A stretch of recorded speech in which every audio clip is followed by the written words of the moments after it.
Sasha Steiner. Sasha Steiner. Nailed it. Destroyer of worlds, infector of souls, purveyor of hope, gardener of dreams, arsonist of hearts, builder of destinies. These are but a few titles I have come to know you by. It is with emphatic intent that I demonstrate the ways through which you have hitherto... Deep breath. Another shot? No, I'm joking. Go ahead. Have you come to turn my world inside out? Wow. First, you destroyed my world, or at least the world that had been pulled over my eyes at the time. You showed me a new world, a new city, a new culture, a new way of life. You opened my eyes to a parallel universe with opportunities abound, one that I've been living in but haven't bothered to notice. Your cavalier spirit and enthusiastic personality jumped from one adventure to the next, which truly amazed me because I had never, ever met anyone like you before. You encouraged me to take risks I typically wouldn't have. It felt like you were in the middle of a hurricane and you paused the storm, grabbed my hand, and pulled me into the madness, effectively changing the way I view the world around me. Then you infected my soul. Although you oftentimes call me a soulless bastard,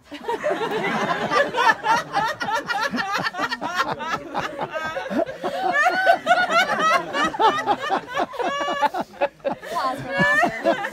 Oh. among other things, I do indeed harbor a soul.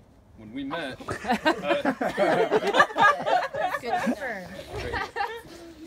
when we met, I was nothing more than a wounded, existential, exasperated, and gleefully ignorant wisp of a soul traversing my new life in the unknown city, through myriads of adventures and enlightenments, and the interweaving of your perspective and outlook with mine, you illuminated for me a path of purpose and happiness.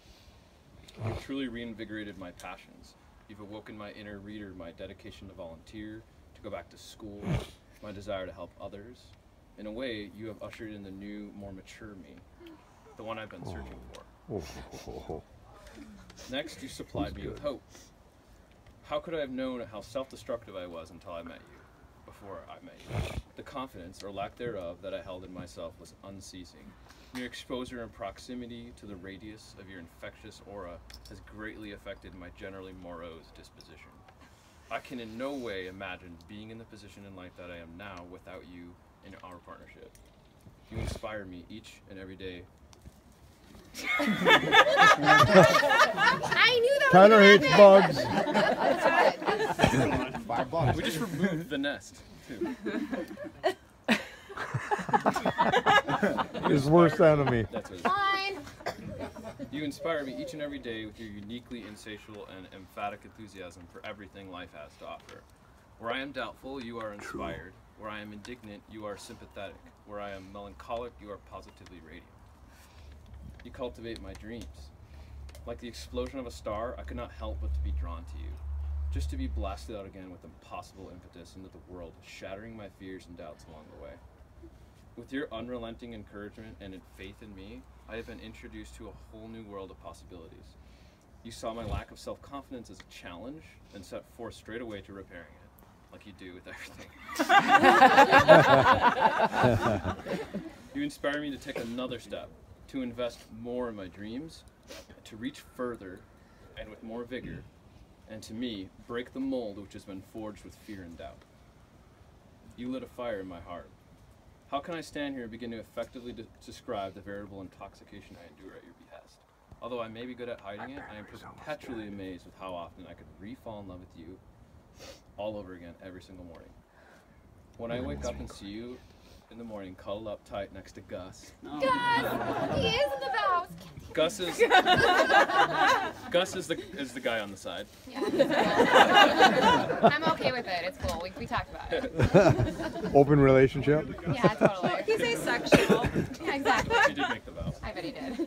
I get a deep feeling of adoration and gratitude, and I ask myself, how did I get so lucky to have a devoted, loving, genuinely caring, beautiful, and wonderfully vivacious partner? Well, I attribute a portion of the answer to the question of friendship.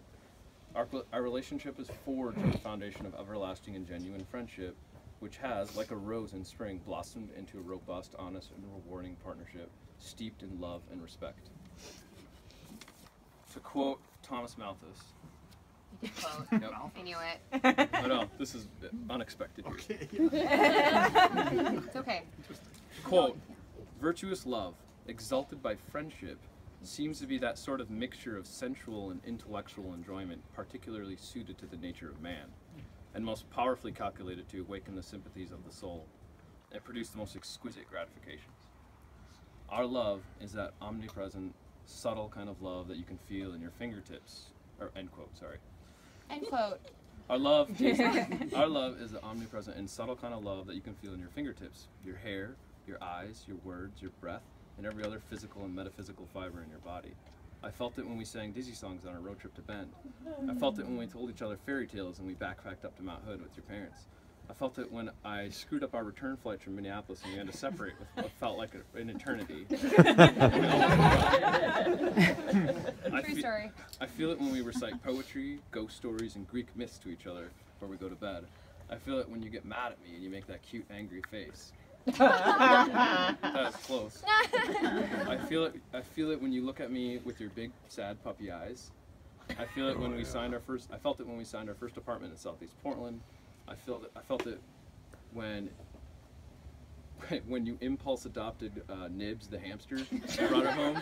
That was impulsive. That was not impulsive. Was that the hamster that committed suicide? Fighting. Yeah, I helped her bring that hamster home. There's a I story. felt it when we moved to Bellingham and explored this beautiful place together, just as I feel it now. Finally, you continue to build our destiny. As our partnership continues to strengthen and to blossom, so does our future. We have a home now. We have a community, amazing friends and family to support us, each one of you. We have come a long way in our relationship, and the best part about it is that we both equally and unequivocally acknowledge the fact that relationships require effort, patience, honesty, and that nothing comes easy or automatically. So I declare the following vows to you. I vow to continue to make smiling and laughing among our chief activities. I vow to protect you, to make you always feel safe and to be your rock, when Gus isn't. Happens. I vow to never stop sharing with you, whether that's our emotions, news of the day, dinner, thoughts, etc., whatever it is. I vow to never go to sleep angry, which we've done pretty good at. I vow to encourage and support your passions and endeavors. Finally, I vow to cherish and to always prioritize our friendship, our foundation of friendship through which our love and partnership has been allowed to flourish. Holy shit. Amen. The whole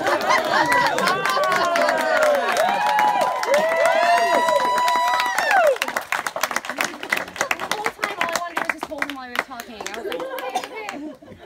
You a boss. Okay, my turn.